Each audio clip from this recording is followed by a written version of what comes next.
Yeah, yeah. We are the epitome of Black female love. It's Yeah. easy for us as Black women to hold up the banner and the calls for everyone else. But again, who holds up the banner and the calls for us? What role does the church play in all of this stuff? Is that we as a Black church are perpetuating the same behavior as a patriarchal evangelicals have been That's doing. right. And guess Church, but it's the sisters in the congregation.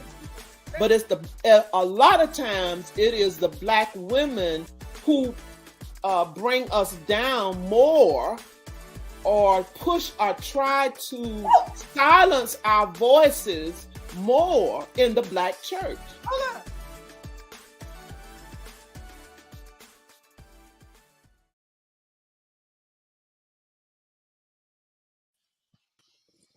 Hello, my sister. Hello, how are you on today? Viewing audience, let us know that you are here. Let us know where it is that you are joining us from. And yeah, just welcome again to Timely Wisdom.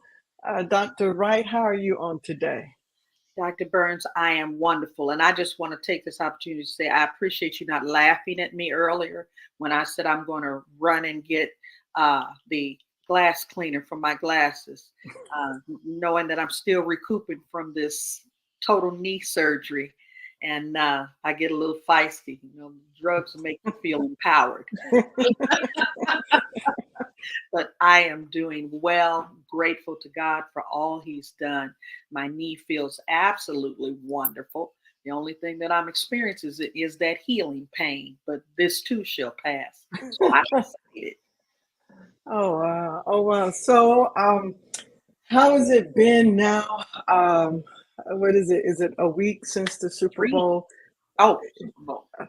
Yeah. How? Yeah. I'm changing the subject briefly. I mean, how has it been Exciting. in Kansas? Still in the air. I did not attend the parade. Don't be disappointed in me. You know, I didn't attend. Well, thank you. What were you been? Who you been leaning on? Help me with that one. But it was massive, and it's crazy because we're going from one level to another level, because now we're getting ready for the NFL draft, and so the scenery, they're moving out the props from Super Bowl, and they're replacing them now with all of the setup for the NFL draft. And so the city is filling up.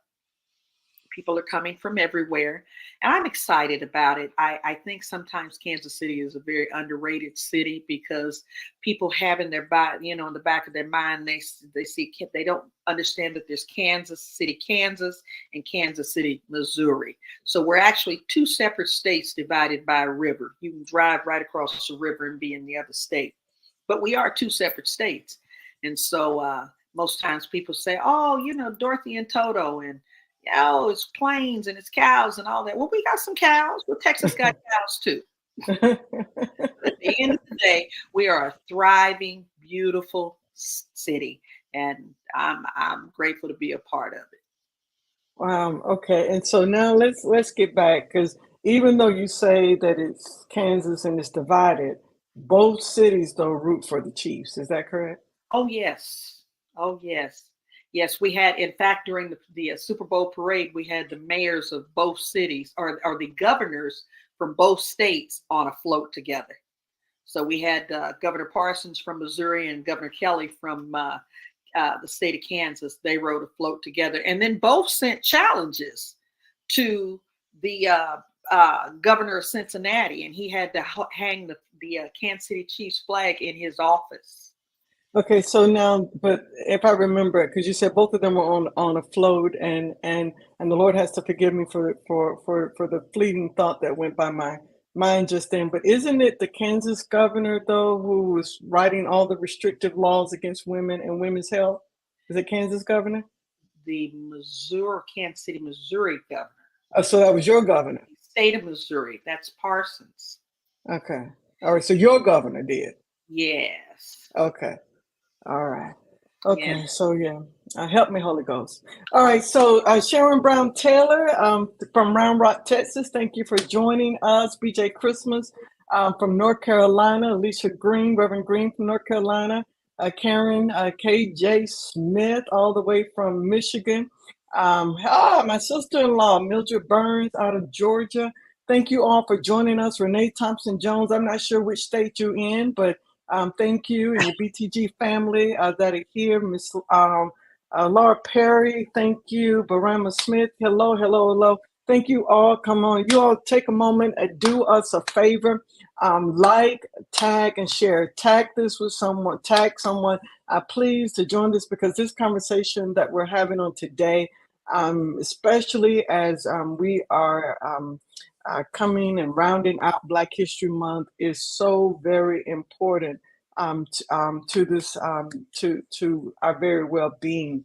Our sisters are two of our co-hosts are absent from us on today. One of them is at the Proctor Conference, preaching conference that's going on in Atlanta, and so that's Dr. Wallace, and so we're excited about her. And Dr. Bradford had something that came up right as the show was about to start and could not be with us on today. And so we still want to do a shout out to our sisters. Things in DC are good, and so I just have to say that again. I forgot that yesterday was a holiday. I had some appointments that were scheduled, but I tell you, it is really quite interesting to be in the capital city on a national holiday. The city really does slow down a whole lot, and so that was quite an experience for me on yesterday. And then to find out that our president did actually went what we call in stealth mode and went to Ukraine. And so we thank God for that. Thank you, Karen Horry from Yonkers, New York. And so, listen, today we are really, really blessed to have a very special guest with us, Mr. Thomas McLaurin.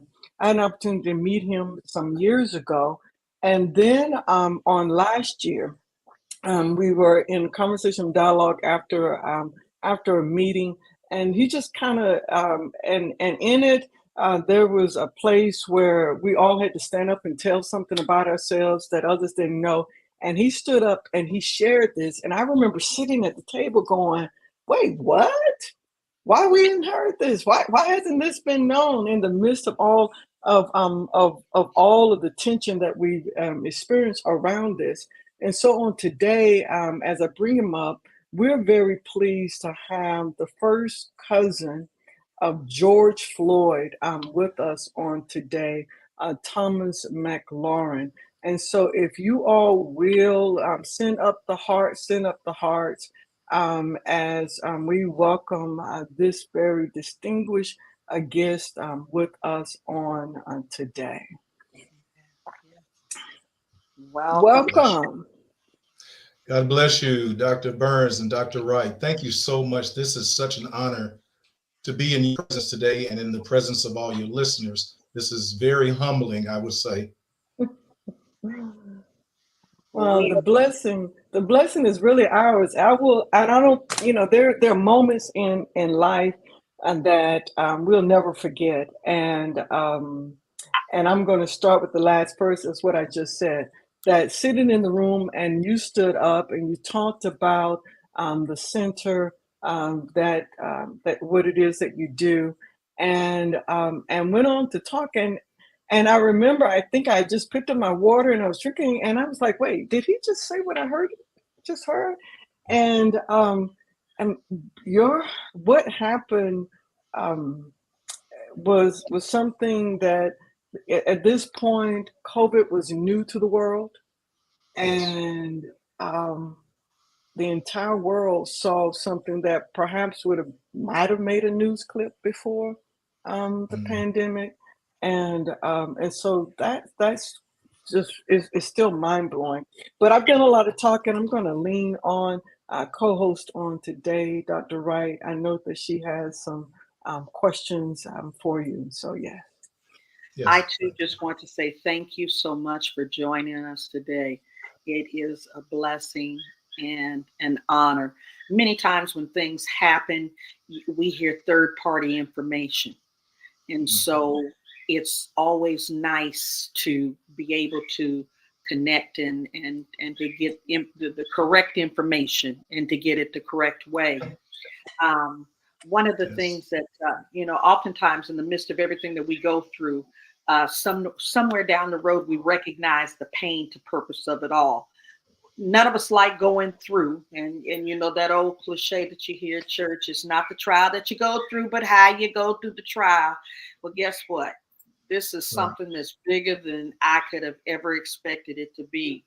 And so if you would today, just kind of talk to our viewers and our listeners about your experience that has led to the George Floyd Family Center for Social Equity. We know that there's a lot of dynamics with it, and I hope that you'll be able to share that with us. Okay, certainly. And I'd like to begin now. Again, it's the honor with you all.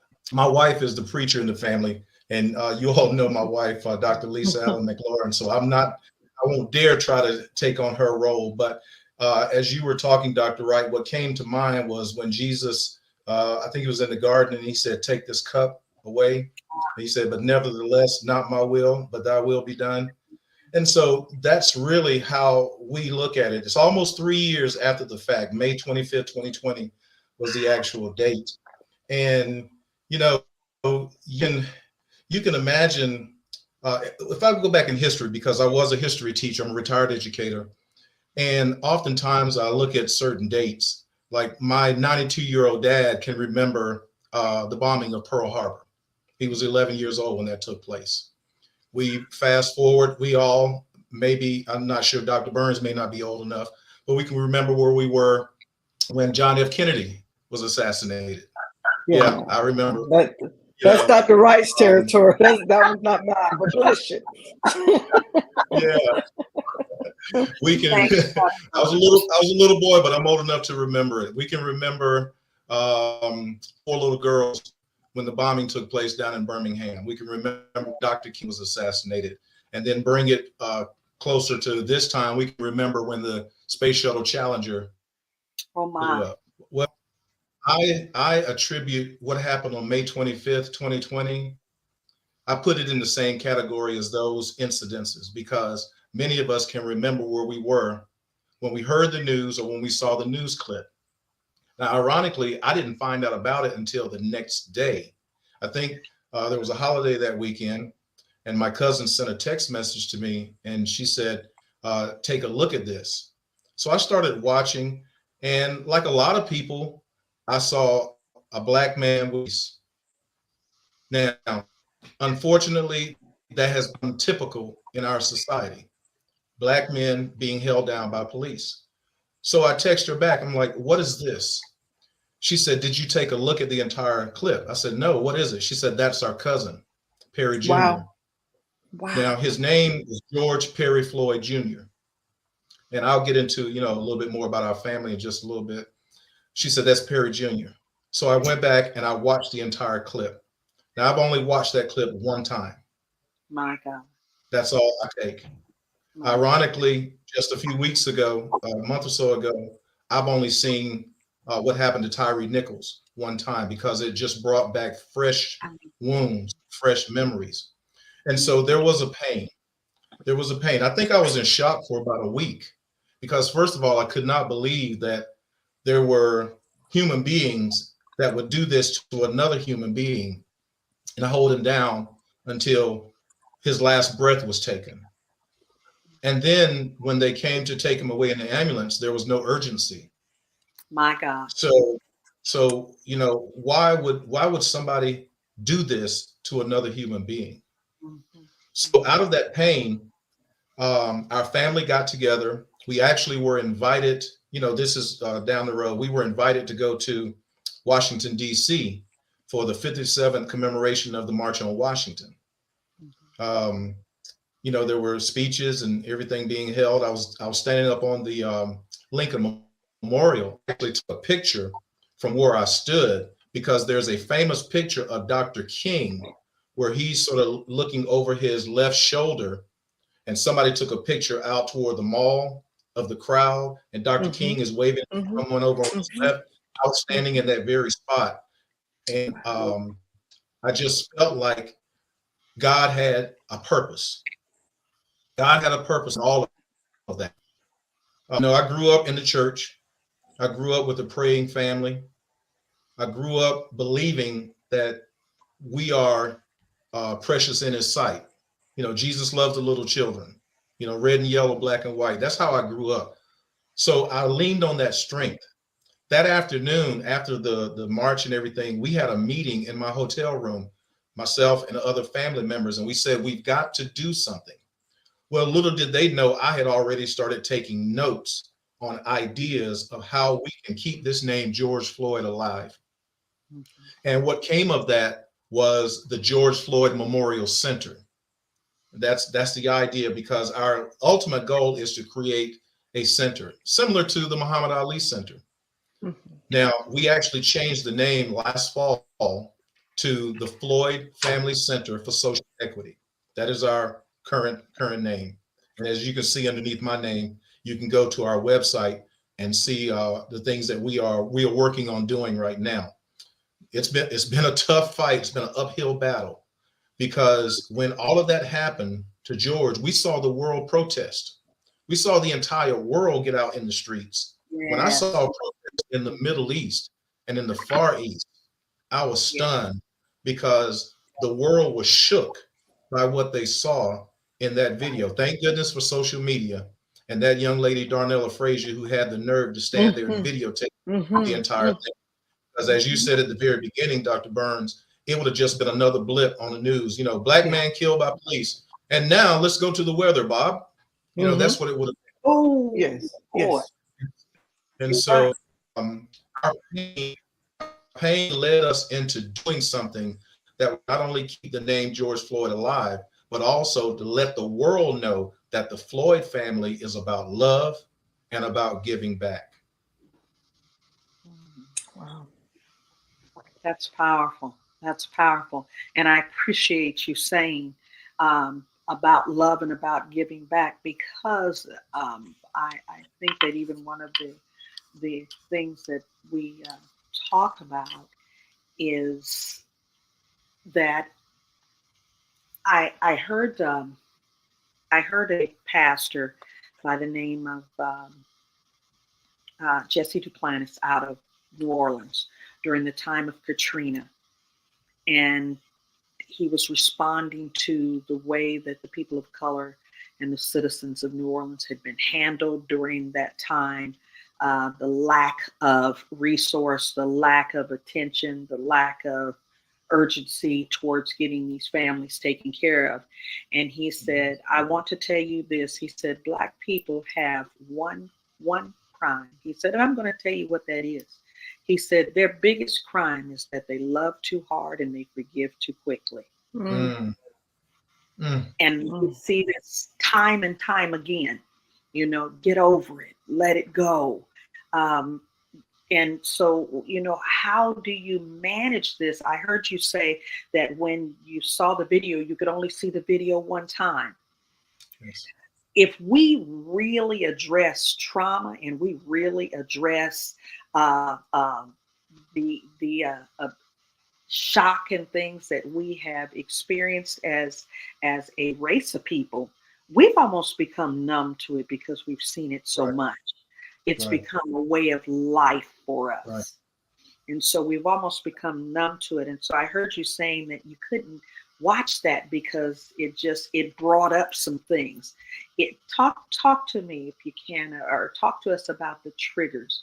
How did you manage that with your family?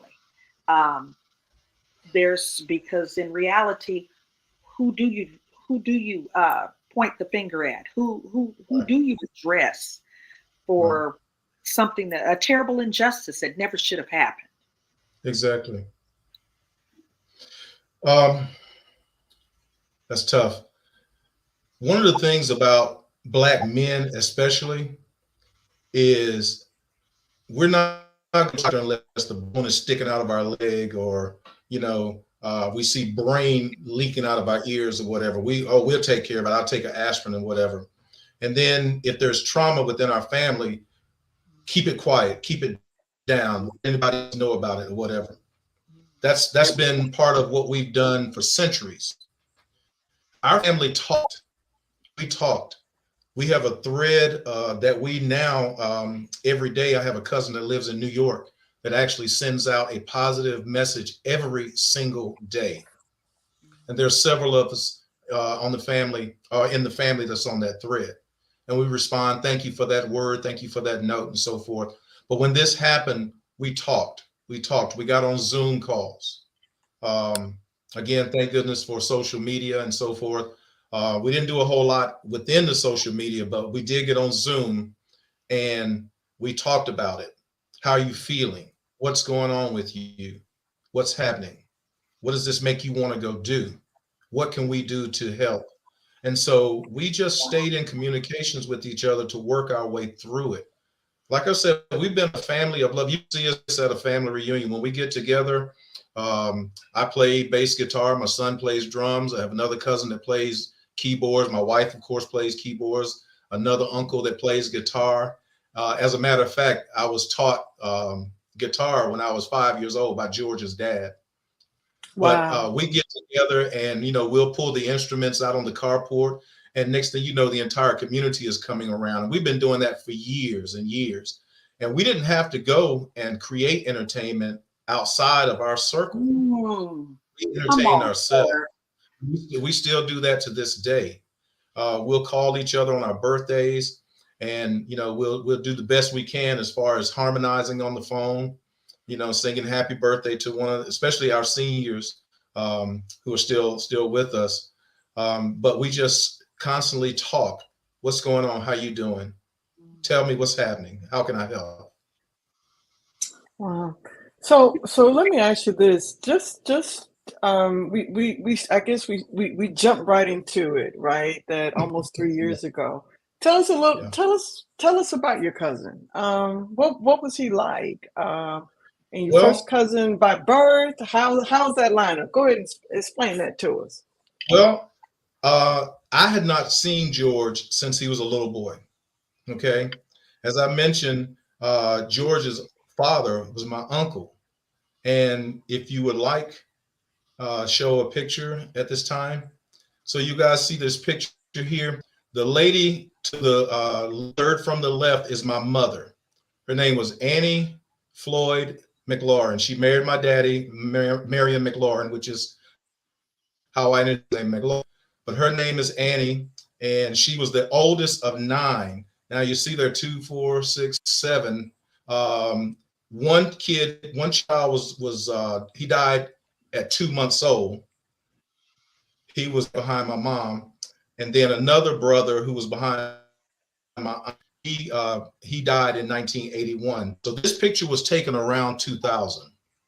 The lady to the right in the, I don't know if that's purple or lavender or whatever, that beautiful lady with the beautiful white hair, that was my grandmother, Agatha Floyd. Now her husband, Neil Floyd, which my middle name is Neil. I'm named after my dad's father, Thomas, and my mother's father, Neil. Her husband died when my mom was 6 months pregnant with me.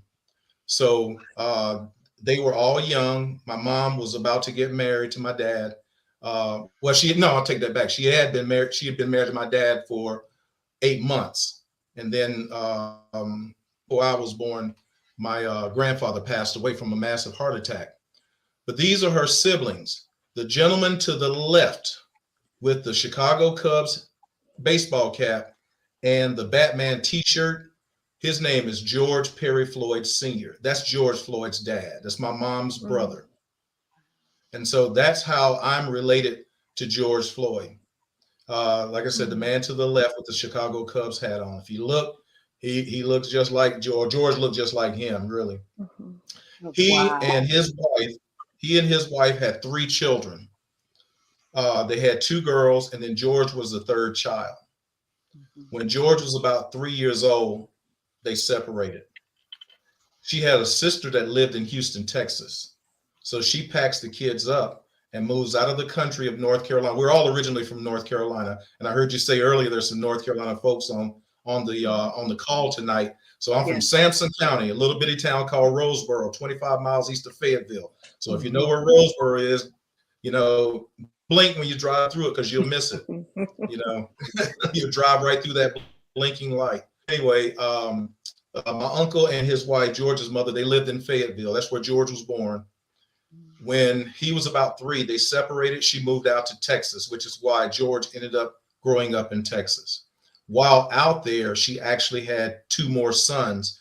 So when you've seen Family of George Floyd on TV with Ben Crump, generally he'll show one of George's half brothers, Philonis Floyd. So they all had the same mother, but my uncle just had those 3 kids with my Aunt Sissy. And so that's how I'm related. Like I said, my uncle Perry, well, we always called him Perry. We never called him George Perry. But George Sr., he was a professional musician, did some studio work for James Brown, did a lot of studio work in New York. When I was 5, he sat me in his lap and taught me how to play the guitar.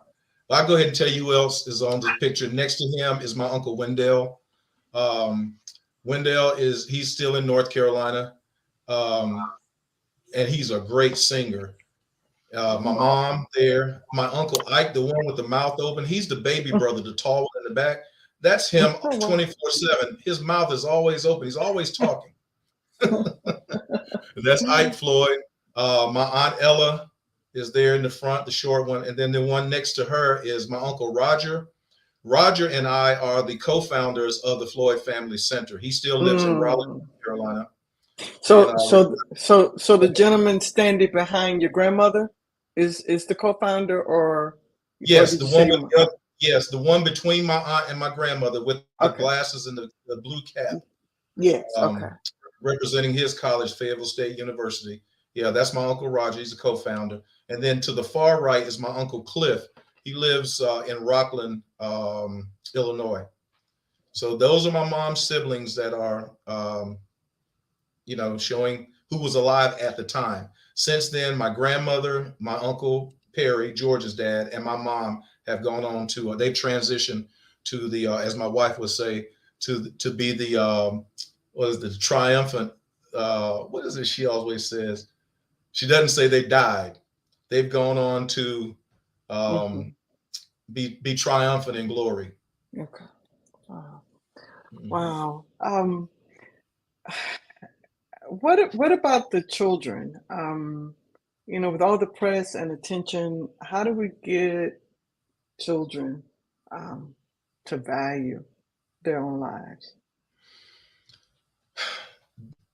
That's where we really have to parent. We have to parent. We have to constantly talk to our children. That's a lost art. You go to a restaurant now, and I've seen a family of 4 or a family of 5, say a mom and dad and 3 kids. All 5 of them are sitting there on their phones. It's almost like we've lost that art of communication with our children. And like I said, that's one of the things that helped get us through this situation is we communicated, we talked. We have to constantly talk to our kids and let them know, number one, you are valued. You are a person of value. God don't make no mistakes, as we say. So you have a purpose. You have value to this society. Help them find what that is. Let them know that even though we see this happening, especially to Black and brown people a lot, God is still in control.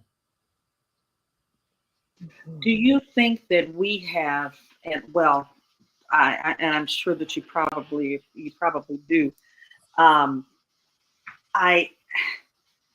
We've dropped the ball with passing the information on, and then once we pass the information on, we're not consistent. We don't do our due diligence. I think we let go too quick. We don't. Sometimes some people are visual people. Some people, they can hear it once or twice and they're good with it. But just as so many other things are put before our children, how important do you think that it is that we remain or become more consistent in repeating to them or getting our history out to them? Right now, you have Governor Ron DeSantis in Florida, who is Cocoa for Cocoa Puffs, and A joke. doing the things that the people are allowing him to do, to not let the history of the people be taught, and it's almost appalling. But how do we become more consistent in our efforts to stop this massive disrespect of Black lives? Right. I know it's been drilled in us, that crawdad spirit, that crawdad nature. But you know what? At the end of the day, I'm done with the excuses. We got to stop riding on those excuses. Yes. How do we break the cycle of ignorance and teach our children not only that you give respect, but that you get respect when you give respect? Yeah. One of the things that I was taught as a youngster was to respect my elders. If I was, I was young, I was a teenager. I did some wild and crazy, not too wild and crazy because I was scared of my dad. My dad, even until when I got into high school, still believed in the belt. And I'm not saying to abuse you, but I was taught early on to respect my elders. But here's one of the keys is that it's going to be difficult to teach your history to your young people if you don't know your history.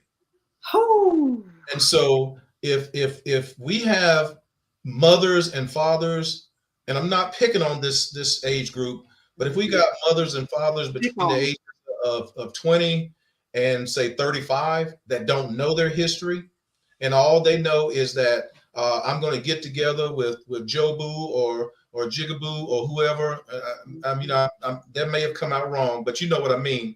And I'm going to make some babies because I'm romanticizing about having a little baby, not really thinking that child is going to grow up one day and I'm not going to parent. Then, it's going to be lost in a couple of generations. Whatever history we had is going to be lost because there's not going to be anybody who knows the history around to tell it. And so we have to constantly have forums like this where we do let people know what time it is, what's going on. Get our children to read. There's a lot of good history out there, not just by people like W.E.B. Du Bois or, people back in that day. We've got folks today that are writing books about who we are and what we're about. One of the most interesting things that I started reading, and it's a hard read, so I got it on Audible, is the 1619 Project.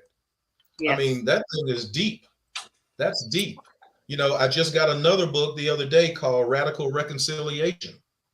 I actually heard one of the co-authors speak, and it's crazy when you start talking about what is reconciliation. And we need to understand that in order to have some sort of reconciliation, the other side has to come over to our side and really feel who we are and what we're about. And so it can't be a one-sided coin. All coins have two sides. So when we are talking to our children, let them know that your heritage is valued. Don't fully assimilate into European culture and lose who you are. Wow. Because your background is not from Europe. Wow. Your background is from kings and queens. Wow. They did not bring slaves over here. They brought kings and queens over here and made us into slaves. Wow. Yeah. Okay. While you're in that, we have this one viewer in the audience, and I want to say, I know she has one son, but I want to say that she has two sons that are grown, and she has this question: how do you encourage Black men, especially with what happened to your cousin? Black men can be encouraged by other Black men. Iron sharpens iron. Get around somebody who is really positive, who's really doing something. There's some folks out there in every community. Unfortunately, we only hear about the ones that can slam dunk or run a touchdown. Oh, Yeah, I'm not saying that that's wrong because I was an athlete. Thank goodness. My dad did not have to pay for my college. As you know, you still get these spam calls about your student loans. I've never had a student loan because I was on scholarship. So thank goodness for my athletic ability. But that's not who I am. That's what I did. Mm. You know, and so get them around some other Black men that are really doing something. You know, hopefully there's someone in the house. If there's not, there's somebody out there. You can reach out to these folks. Reach out to me. Email me. You go to our website, floydfamilycenter.org, and it has their contact. Email me. I'm the one that checks that. I'd love to talk to your young people. I come speak. You know, I come to Kansas City if you want me to. You let me know what you need. I'm retired. If I'd have known retirement was this good, I'd have done it 20 years ago. But say that. I'm just joined the ranks. Yes. I understand. Oh my goodness, ain't nothing like it. You know, but you know, what time is it? Hey, what it- time is it? 9:30. Okay, I think I get out of bed now. You know, so but yeah, you can. You know, we have to pour into these young people. Pour into them. You know, plant the seeds. Let God give the increase, but we got to plant the seeds. Right. And you know, as you're saying this, you're talking about. It takes my mind back to how I watched. So I've been off due to this total knee replacement, and I've had an opportunity to watch some movies and rewatch. And yesterday I rewatched The Woman King. Oh, And goodness.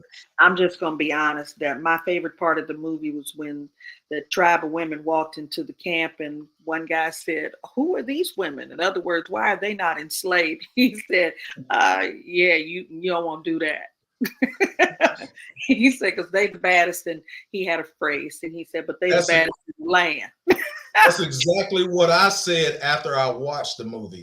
I said, thank God, I don't want to have to, you know, yes, whatever. No, Lord, I don't want to deal with them. You think Muhammad Ali was the baddest? Them sisters. They were So, cold. Yeah. Hey, Dr. Wright, you all have Patrick Mahomes. They were the original Mahomes. Homies. McLaurin, let me. There you Okay. There you Let me go. ask you this. You all talk about the power of Woman King, and you you reference the fact that they didn't bring over slaves; they brought over kings and queens. Um, I believe you were beginning to kind of hit on. I might have interrupted you in that, but how do we, as a people, become consistent in our efforts to stop the massive disrespect of Black lives? The author's name just escaped me. I think it wasn't Miles Monroe. Anyway, there's a book, and I'm sure you all may have heard it. Feel the fear and do it anyway. Do y'all remember that book? I think it came out in the late 80s, early 90s. I can't remember. It wasn't Miles Monroe, but I can't remember who actually wrote it. It was called Feel the Fear, but Do It Anyway. A lot of times we won't talk about what's going on with us, even to us, because of fear. You know, we are fearing what the white man might say. So I wrote a piece. It's a spoken word piece. I'm still working on, because I'm putting music to it. My friend and I are putting some music to it. It's called America, Why Do You Hate Me? It's a spoken word piece. And I let a young lady who is associated with our organization, I let her hear it. She said, "Oh my goodness." She says, "I'm working with a company here in Atlanta that is about to do a Black History program later on this month. I want to share this with them and see if they can get you to come and read your piece." I said, "Sure, let me know what's what." You know, so I did the old-fashioned copyright where I printed out the words, put it in an envelope, mailed it to myself, and I'm not going to open it. You know, that's the old-fashioned copyright for those that don't know how that works. If you do that, it has the postmark date on there. Don't open it. Yeah, so if somebody says, "When did you write this?" Hey, look at the date right there. But anyway, she came back about 3 days later. She says, now this was a Black company. She says, now they decided they didn't want to use it because they were afraid it might mess up their endorsements and the monies they're supposed to get from a white organization. Wow. Look at what happened to Kyrie Irving and so many others. That's true though, isn't it? Yeah. So we cannot be afraid to talk to our people, number one, about their value, and number two, about the reality of what's happening out here. I mean, why is it that we're the only ones that has to have the talk with our kids about the police? You know, you pull over, make sure your long lights on, make sure your hands are on the steering wheel. You know, don't reach until they say something. And they say, get your license. I'm reaching for my wallet. You know, don't. Why are we the only ones that have to do that? My God. Yeah. My God. So I'm not sure if I answered your question, but we can't be afraid to continue to keep George's name alive, to continue to keep Tyree Nichols' name, Breonna Taylor's name, Eric Gardner, all the ones that have died. For what? Why did they die? And why is it that this little boy can go into a church in South Carolina and shoot up the church and then get taken to McDonald's or Burger King before he goes to jail? Why? My God. My God. We've got to keep that narrative in front of our folks until there's change. We might not see it in our lifetime. How do we do that? Keep it up. How do we do that? How do we make sure that that a movement never dies? How do we do that? Tune in to Timely Wisdom. Tune into other organizations that are doing what you're doing. When you all stand in the pulpit in front of your people on Sunday or Saturday or whenever it is you stand there, tell the people the truth.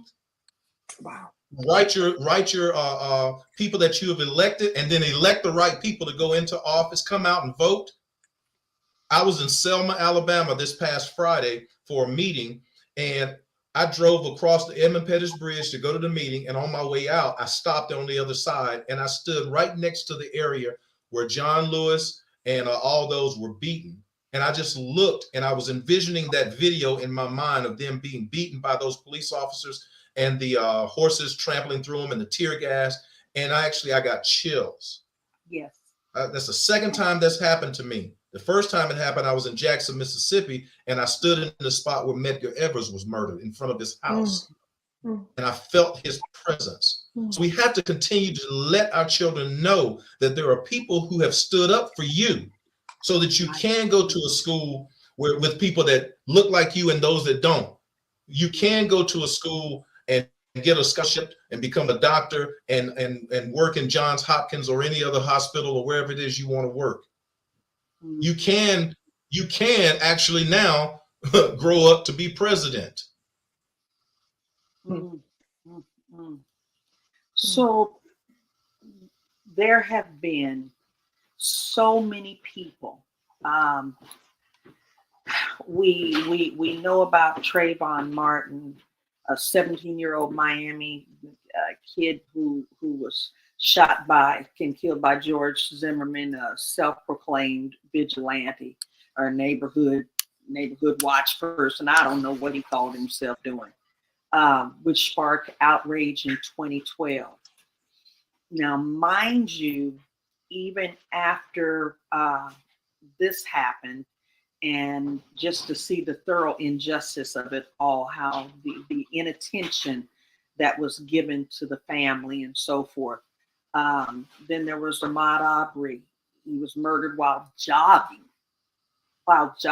through a new build in a new build neighborhood in Glenn County, Georgia, by three, once again, self-appointed vigilantes. And then the very tragic death of Breonna Taylor, who you mentioned earlier. She was a 26-year-old Black female EMT shot in her own home, 2020, by law enforcement officers.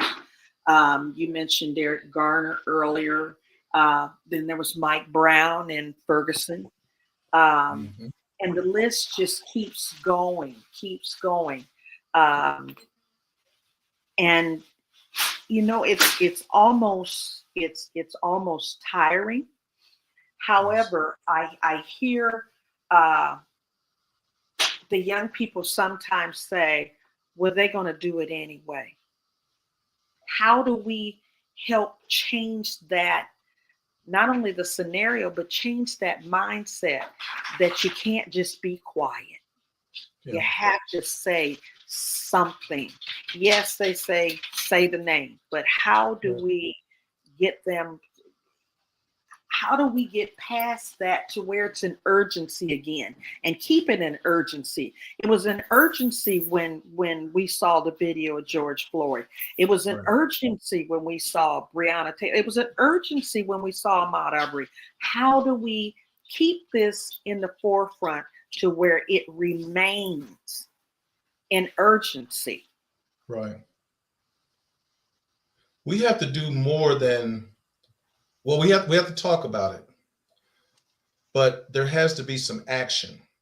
For young people to say, well, it's just going to keep happening, it's because they've seen a lot happen. You know, talking about growing up, I actually remember when there was the 6 o'clock news. The local news was from 6 to 6:30, and then the national news was from 6:30 to 7.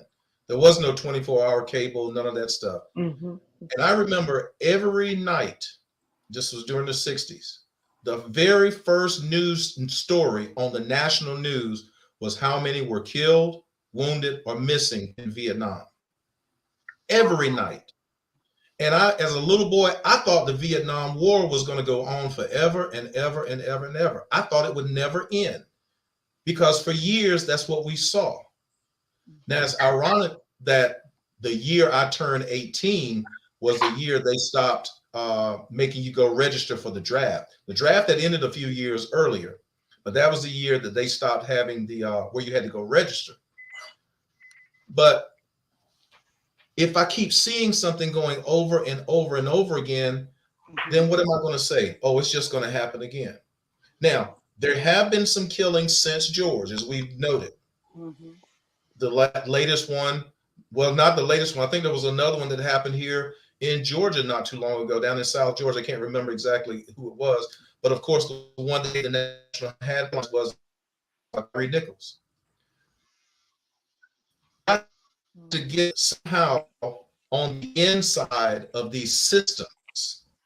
One of the things that we've done is last year on the anniversary of the second anniversary of George's death, we actually had a town hall meeting with 5 police chiefs. We invited these police chiefs to come on, and the title of our town hall was Bridging the Gap Between Law Enforcement and Communities. Now, ironically, we invited 6. The 5 that did show up were actually African American. The one who didn't, who said had a meeting or something else, was Caucasian. And one of the things that these chiefs told us was that they were enacting different policies within their police forces on their recruiting and their training and handling potentially explosive situations, de-escalating instead of escalating. And one of the police chiefs actually was the chief that took over in Ferguson after the incident that took place there. So he said, man, he was chief in Ferguson for like 2 years, and then he actually is in Apex, North Carolina now. But we have to get on the inside. Again, I mentioned earlier, we've got to put in office, especially at the federal level, because federal judges are appointed by the president. And then our local judges, they are appointed by us. We vote them in. And then, of course, the politicians who make the laws. So we've got to get more active in putting the right people in who will not only do the right thing, but will also look out for us. When are we going to get looked after? So I'm not sure if I answered your question, but that's just I needed to share that what was on my heart. Well, one of our viewers responded to something we were talking about a little earlier about the situation in Houston, Harris County in Houston, Texas. She said, because so many of the Black brothers has come up deceased in Harris County, the Black Coalition is putting demands on this as we speak. 58 blacks last year in that county jail, Harrison County, ended up dead. And so um, it's interesting how there's no it's the younger ones, and there was a child that was murdered here not too long ago, and they did find this baby's body, and when they found him, all of his organs were gone. Oh my God. And it just goes from one extreme to another, just from one to another. That right there sounds like there's something else involved as far as the organs, because I do know that there are body snatchers out there that are snatching up kids for sex trafficking and then selling organs. So that's a little bit different than dealing with police. But going back to the jail situation again, it's who you put in charge. And there are some things, like I mentioned, it's going to take some time, but we have to continue to fight. We have to continue to fight. My uncle and I were privileged last year to speak at an NAACP banquet in North Carolina, in Harnett County, North Carolina, and their theme was, when we fight, we win. And so when I got up to speak, the first thing that I asked them was, I said, I don't want y'all to answer this out loud. I want you to think about it. Your theme is when we fight, we win. Which do you think is the most important, the fighting or the winning? And then I went on to talk about, I used two movies, for example. The first one was Roots.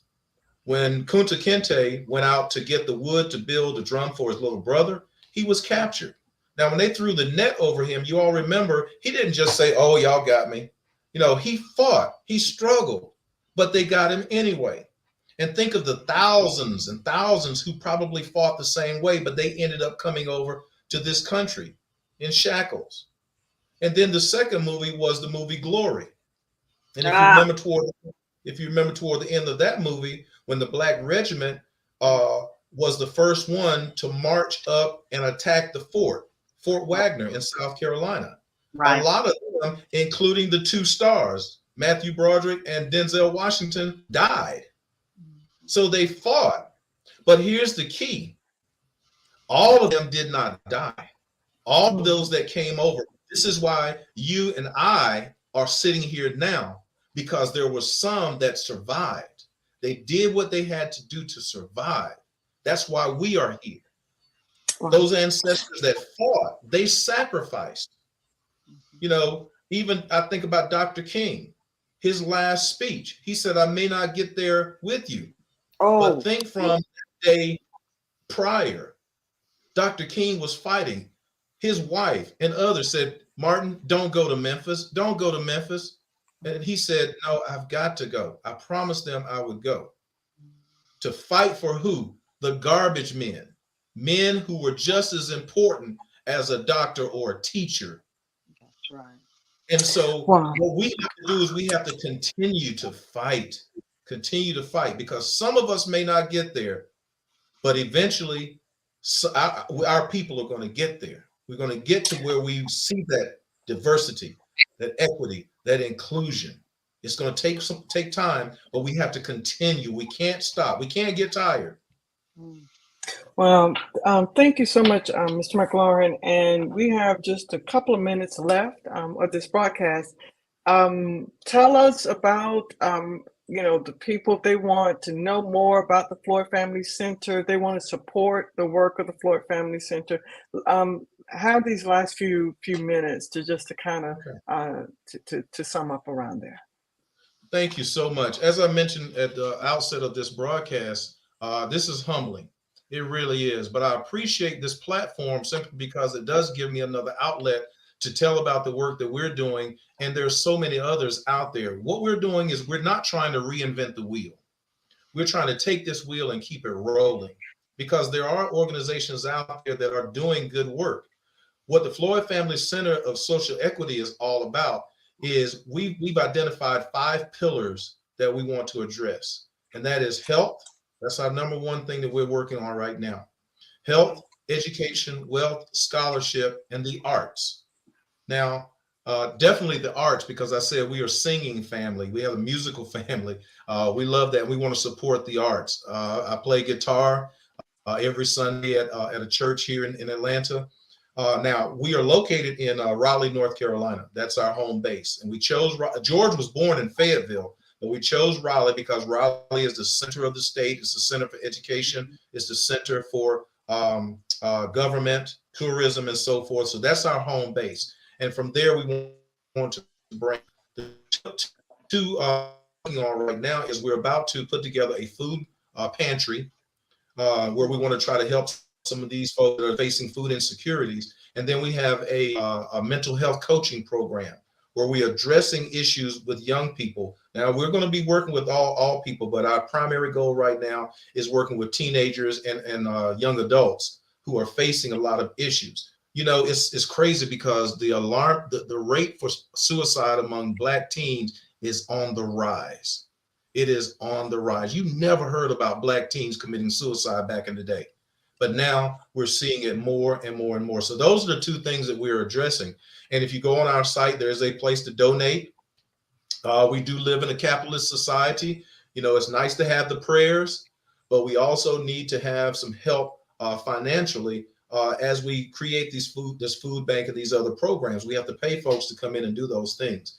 And we are looking to collaborate with like-minded folks. So if you are an organization who has some of the same ideas, has the same heart, and you want to collaborate with us, hey, we are to support you and let you support us. Go to our website, go to the contact page, please contact me. There's also a donate button there. Click it, send me $2, send me $5, send that 10,000 if you want to. You know, we are a 501c3 organization, so all of your donations are tax deductible.